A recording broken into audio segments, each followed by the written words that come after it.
এক দরবেশের যখনই ক্ষুধা লাগত খাবার আপনা আপনি তার সামনে চলে আসতো। তিনি শুকরিয়া আদায় করে খেয়ে নিতেন আর বাকি দিন আল্লাহর ইবাদত করতেন। একদিন সকালে যখন তিনি জাগলেন খেয়াল করলেন আজ কোনো খাবার আসেনি। মনে মনে ভাবলেন হয়তো কিছুক্ষণ পর চলে আসবে। তিনি অপেক্ষা করতে থাকলেন কিন্তু ক্ষুধা বাড়তে থাকলো, খাবার আসছিল না। শেষমেশ ওনার সবুর ওনাকে জবাব দিয়ে দিল। তিনি খাবারের তালাশে বের হয়ে পড়লেন। রাস্তায় এক ইহুদির ঘর খুঁজে পেলেন আর আদবের সাথে তাকে বললেন, আমাকে কিছু খাবার দেওয়া যাবে? ইহুদি দরবেশের কথায় মায়া হলো আর তাকে 2টা রুটি খেতে দিল। দরবেশ শুকুর গুজারের সাথে ফিরে আসছিল। রাস্তায় ইহুদির কুকুর তার পিছু নিল, জোরে জোরে ঘেউ ঘেউ করতে থাকলো। দরবেশ একটা রুটি কুকুরকে ছুঁড়ে দিল। কুকুর রুটিটি খেলো, কিন্তু যখনই দরবেশ আগে বাড়ল কুকুরটিও ওনার পিছু পিছু গেল।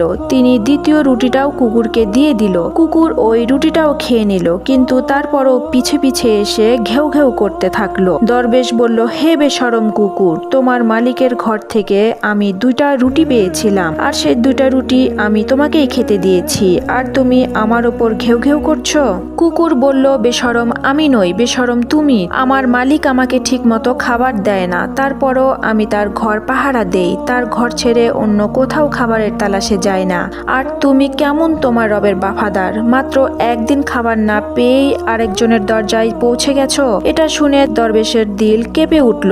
যখন তিনি তার জায়গায় পৌঁছালেন ওনার খাবার সেখানেই রোজকারের মতো রাখা ছিল।